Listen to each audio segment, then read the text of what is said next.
You are listening to Historyman, the platform for historians, authors, and museum directors to tell their stories of the American Revolution, where we walk in the footsteps of heroes and proclaim freedom reigns. On today's episode, we are with Mr. J Bobo, the state president of the South Carolina Society Children of the American Revolution. Welcome, Jay. Yeah, it's great to be here. Jay, before we get started, we want to recognize one of our affiliates, the Cultural and Heritage Museums of York County, including the Southern Revolutionary War Institute, focusing on the Revolutionary War in the Carolina backcountry. So, Jay, you are part of the South Carolina Society of Children of the American Revolution. Tell me a little bit about that group. So it's a historical society for children whose ancestors either provided aid or fought for the revolution on the Patriot side.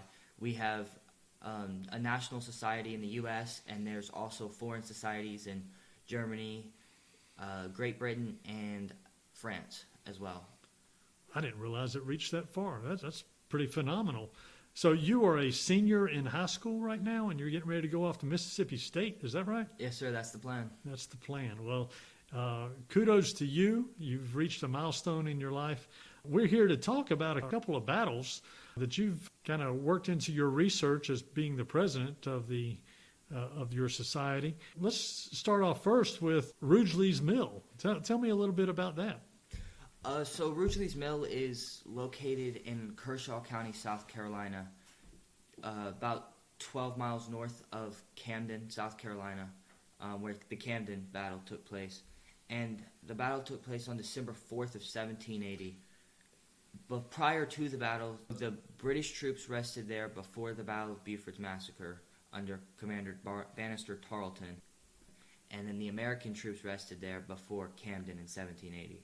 In August of 1780. Well, it makes sense because Rugeley's Mill was located on the Great Wagon Road, right? Between Camden and the Waxhaws, and Camden and Charlottetown, and Camden and Salisbury. This was like the interstate of that time, yes. Right?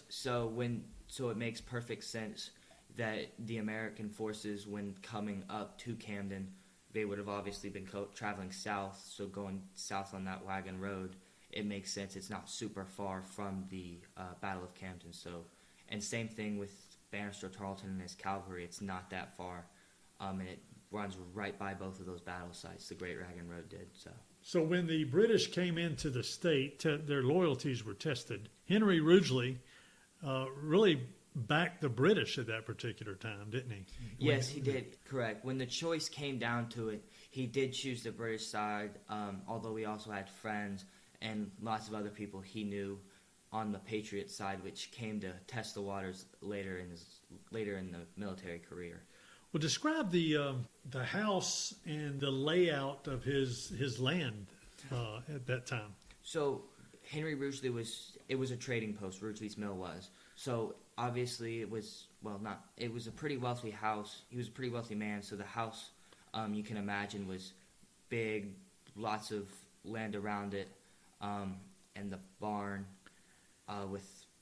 you can imagine it had to have been a pretty nice place at the time, when you think about his wealth. So my understanding, there was actually even a general store there. Yes, that's correct. There was a general store, so the place where you can go buy stuff, as well as the traders came through that way to trade their goods for money and that sort of thing. So when the British came into the backcountry or into any area, and they started taking over buildings and using them as fortifications, what kind of fortifications would they erect around these buildings that they would occupy?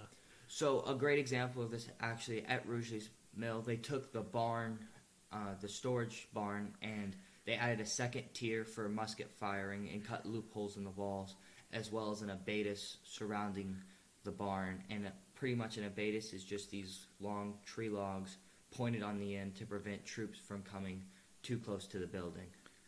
And so they actually constructed a ditch and pushed that dirt up against the walls of the barn and stuck the abattis out of that dirt that they had pushed up against that barn, correct? Yeah, that's correct. Yeah, so the barn itself consisted of pretty strong logs, according to some of the research that we were talking about prior to the episode, right? Definitely.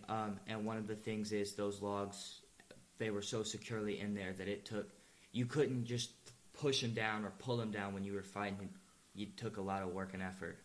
So December 4th, 1780, I think is the date when this happened. What happened? Where does this fit in the whole timeline of the Southern campaigns of the American Revolution? So Kings Mountain was in October of 1780, and then it pretty much happened between Kings Mountain and Cowpens, because Cowpens occurs in January of 1781. So it's right between those two battles in terms of the grand scheme of things. The British were just getting over their loss at Kings Mountain, and then they were regrouping from there. And just over a month, Cowpens was going to come around.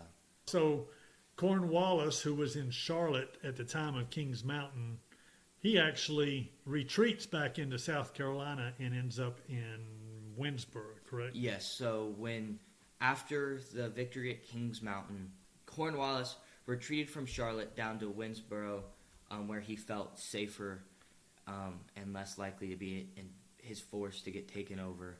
I guess more of a safer strategic position for his army, he felt. Right. Tell me a little bit about how this actual battle took place. What happened? I mean, how did this work out? So William Washington was given orders to go to Rugeley's Mill. By who? By General Morgan. So Daniel Morgan is down here at that particular time now. Yes, he's down in the south. So Kings Mountain, all the militia in Kings Mountain have taken their prisoners and they've gone back over the mountain, and they've kind of dispersed into the mountain regions. And Cornwallis is trying to figure out what's going on. In the meantime, Washington has sent Daniel Morgan down to follow up on this great battle that has happened. Try and gain more and more momentum on the Patriot side in the south. Right. So Daniel Morgan stationed in the northern part of the state. But what is he? You're saying he broke off his William Washington's cavalry and came to Rugeley? Yes, so he dispatched a small portion of his army under command of William Washington, and he sent them actually down and split his army, which wasn't a great move at the time when you think about splitting your army to go take care of something like Rugeley when you know that Cornwallis isn't too far away. But Washington, he didn't have any heavy equipment. I mean, we saw this at Rocky Mount with Thomas Sumter trying to take on the fortifications at Rocky Mount. Washington didn't have a cannon. No, while you're right, he didn't have any sort of artillery or any big heavy guns. It was just militiamen and infantry with their rifles, and then the cavalrymen. So there was no artillery, very limited supplies. So they were running on little to no supplies and food and things like that. Well, certainly Rugeley understood this. Yes, Rugeley definitely understood this, and that's why they were prepared when William Washington approached the barn on December 4th. Now, how many people did Rugeley have with him? Rugeley had roughly 114 men, including himself, the majority of which were British militia, and he had one or two officers. And, you know, we've talked about before this episode, when you go back and look at the historical record, some of the numbers that come up in these historical records, whether it be after-action reports or stories that come in, you know, where people are writing from memory in their pension applications, those numbers kind of go back and forth. So when we say 114, or when you say 114, you're really talking approximates. Yeah, I mean, it depends where you look up. It's different, but it's pretty close to that number. So how many did William Washington have? William Washington had, the reports, like we were just saying, vary a lot more in this sense. Some places say that there were only 80, others say there could have been as much as 300 men. But either way, when you look at it, the battle going up against a fortified barn, those odds still aren't good, regardless of whether it's 80 or 300. Right. So tell me a little bit about the terrain. And we've got listeners in Germany, we've got listeners in Australia, Canada, California. Tell us a little bit about the terrain that Rugeley's Mill is located and the trading post is located on. Currently, it's a wooded area, but at the time it wasn't. It would have all been flat.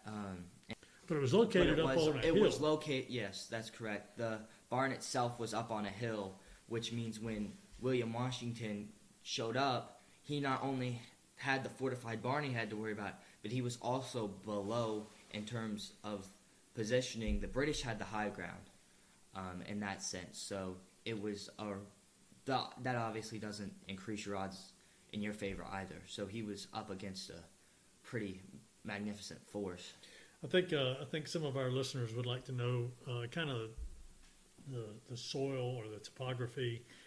When you get south of Camden, it's more of a sandy plain. The soil is sandy, but Camden is really kind of where the fall line is for the river right there. So from north of Camden, it starts becoming very rolling Piedmont, a lot of rocks, a lot of red clay. This certainly, Rugeley's Mill, was certainly in that type of environment, correct? Yes, and another thing that made the positioning of Rugeley's Mill so great for the mill itself, the trading post, and when the troops camped there was the fact that Grady's Quarter Creek is just down the hill from it, so it wouldn't have been far for things like water and stuff of that nature. Sure. All right, well, tell us, so William Washington comes up on the mill. What do they do? He comes up on the mill. He approaches the property and sees the British holed up in the barn, and he obviously knows the odds as good as anyone else does, realizes that a victory without artillery is probably unlikely and he'll lose a lot of men. So he orders his men to go cut down some pine logs. He covers the top in tar to appear. It was called the Quaker gun trick. So you cover the logs in tar to make them look like a metal barrel at the time, and he positions them just inside eyeshot of the British, not close enough where they can see that it's clearly not a cannon, and he tells them that he's got a cannon, and you either come out or we're going to shoot the barn. And the barn can't withhold cannonballs. It could musket balls, but it wouldn't have withheld a bombardment of cannonballs. So he positions them. He says, look, you either coming out or I'm going to blow you to smithereens. And with that, it wasn't much of a battle. There weren't any shots fired to my knowledge. And the British just came out and completely surrendered all there at the spot for the most part, which was a huge victory in terms of looking at the supplies and the lack of supplies that the Patriot forces would have had.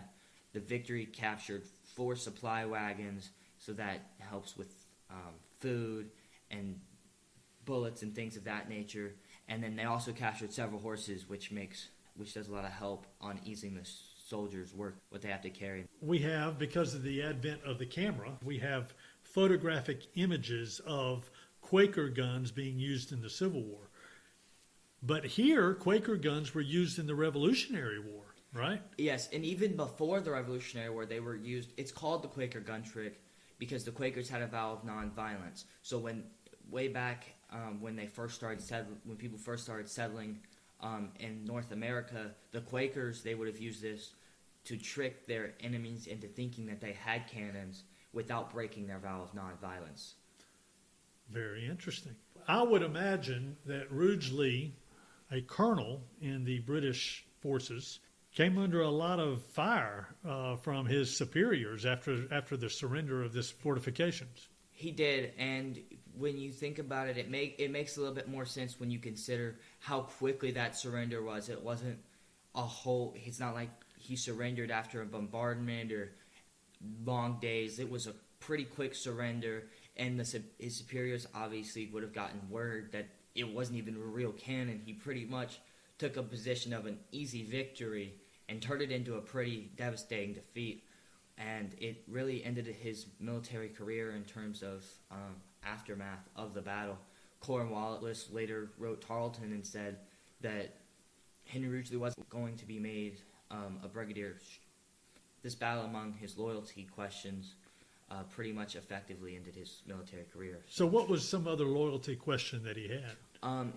It's said that he might have warned Governor Rutledge about Tarleton coming.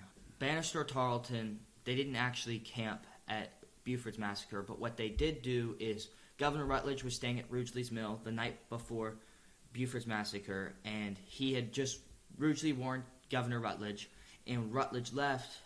Tarleton left Camden about 2 a.m., got to Rugeley's Mill, and that's where he found out where Colonel Abraham Buford and his troops were, and Bannister Tarleton took his troops to the Battle of the Waxhaws, and the rest is history. His leadership was great at Hanging Rock when he brought his men down in a defensive position. So he had some talent, and he had some loyalty, and he had some knowledge about what he needed to do during the fighting and stuff. But certainly, it all kind of caught up to him there at this particular battle. What happened to him after the war? After the war, once the revolution was over, he got like a lot of loyalist commanders and that got his property seized, and he ended up going down to Jamaica and just got completely away from all of it after the war was over. So he retired in Jamaica, Wow. in a sense. Relocated to Jamaica and gave up all his land and his commerce there. Which you can imagine would have been worth a lot of money at that time. Sure, yeah. So tell us a little bit about how people can reach the CAR. Yeah, so there's a national website that you can reach, nscar.org. You can reach it there. That website's got all the information on how to become a member and the process and things like that. The range kind of goes from 0 to once you turn 22, and then when you turn 22, you can join things like the SAR, Sons of the American Revolution, and Daughters of the American Revolution, also known as DAR, which also same kind of thing, just for adults instead of the children.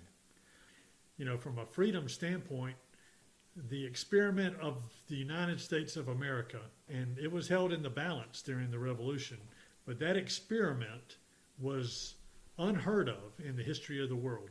And it warms my heart to see you getting excited about this sort of stuff. Yeah, one thing I just like to point out for the listeners out there, when you look, you hear about the Yorktowns, the Cowpens, the Kings Mountain, the big battles, but these smaller battles like Rugeley's Mill, even though there was little to no conflict whatsoever, that's where the war was won, and these small victories that no one has ever heard of, it really boosted morale on both sides at different points in the war. So, Jay, thank you so much. It was a pleasure sitting down with you. Great to be here.